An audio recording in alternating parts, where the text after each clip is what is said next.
You are listening to Native Stories. This is Cary Morin. Oh, somebody's here.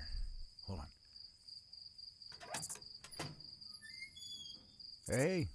Hey, come on in. Yeah, it's kind of dark. Go lay down.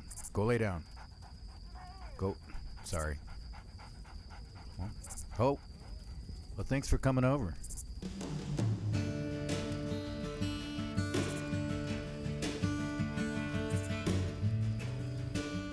The creation story of the Crow Indians. Old Man Coyote gazed across the water and felt lonely. The sea stretched to the horizon in every direction. It is bad to be alone, Coyote thought. As he stretched his neck to scan the endless gray sea, Coyote saw two red-eyed ducks paddling toward him. Eagerly he asked them if they had seen anything in their travels. The ducks' eyes narrowed, and they looked this way and that. "We haven't actually seen anything, elder brother," the first duck replied, "but deep down in our hearts we have wondered about what lies within the sea." Coyote was interested. "Both you can swim and dive. Why don't you dive under the water and look? Perhaps there's something down there. If you find something, bring it up, and we'll look at it." One duck stayed with Coyote while his companion dived into the sea. They waited for the little duck to return. "Oh my," Coyote exclaimed after several minutes. "My younger brother has probably drowned. He has gone too long. Don't worry, our brother will return." After a long time, the diver returned to the surface. He had something in his mouth. The two who were waiting rushed over to him, eager to see what he was carrying. "I struck something hard down there," the duck reported. Coyote examined the object and determined that it was a piece of root, or perhaps a branch from a tree. "Your hearts were right. There is something down there, all right," Coyote announced. He turned to the diving duck and said, "Why don't you try again, and this time try to find something soft? If you do, scoop it up in your bill and bring it back for us to see." The diving duck agreed and quickly disappeared beneath the surface once more. Again, Coyote began to worry that he had been gone too long, and again the other duck comforted him. Finally, they saw the diver swimming in their direction. "Well, how did you make out? Do you have something?" Coyote asked, nearly shouting with excitement. "Yes," the duck replied. "He had a lump of mud."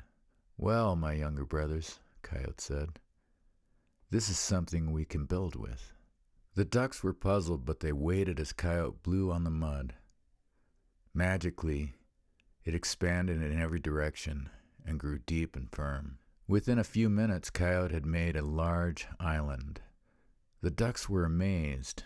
"Elder brother," they squealed, "this is fine. Can you make it bigger?" Again, Coyote blew on the earth, and again it grew in all directions. Almost instantly, the island became as large as the earth is today.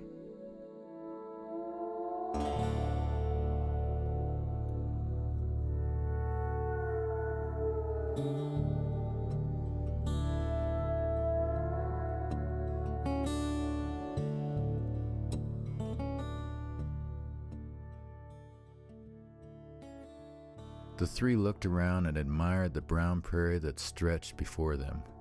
Finally, one of the ducks said absently, "It would be so much nicer if it weren't empty." Coyote reached down and picked up the root the duck had retrieved from the bottom of the sea. From that little scrap he made the grass, the trees, and all other plants we find on the earth. Again the three stood and admired Coyote's new creation. "It's beautiful," the other duck sighed, "but it's so flat. If there were rivers here, they would dig valleys and cut canyons into the earth." Coyote scratched his grizzly chin and nodded his head. "You're right," he replied. The ducks stood in wonder. He pushed the earth around and arranged so that rivers flowed across the landscape. Now the ducks glowed with pleasure. "This is perfect," they said. Who could imagine anything more? It was Coyote's turn to be dissatisfied. "This is very beautiful," he agreed. "The grass, the rivers, the trees, and the valleys stretching into the horizon. All of it is good. But I am lonely and bored. We need companions." Coyote scooped up a handful of earth and shaped it into men. The ducks were fascinated. "Could you make companions for us?" they said. "Of course," Coyote said, and he made ducks in all varieties. Coyote looked with pleasure at his handiwork until he thought of something he had left out. If there were women, the men would be content, and they could multiply and grow strong. If there were female ducks, the male ducks too would be happy and plentiful. He took another handful of dirt and made women and female ducks. Then one day, Old Man Coyote met another coyote. "My brother," he exclaimed. "Where did you come from?" "I don't know," the coyote replied, "but here I am. Who are you?" "They call me Old Man Coyote. You are a coyote too, and you are my true brother. Come, let me show you around." The two coyotes traveled together across the earth until the newcomer asked Old Man Coyote, "Are there creatures other than the ones you have shown me? Why don't you make something new?" "I will," Coyote answered. The Crow and their ancestors have inhabited the plains of central North America and present-day Montana for hundreds of years. It is a vivid world of grassy prairies, rivers, wildlife, and mountain forests. Throughout their history, they have believed themselves lucky to live in such beautiful homeland. Old Man Coyote, the ducks, and the power they brought to the earth have showered many blessings on the Crow people. Old Man Coyote said it best and most simply. It is good.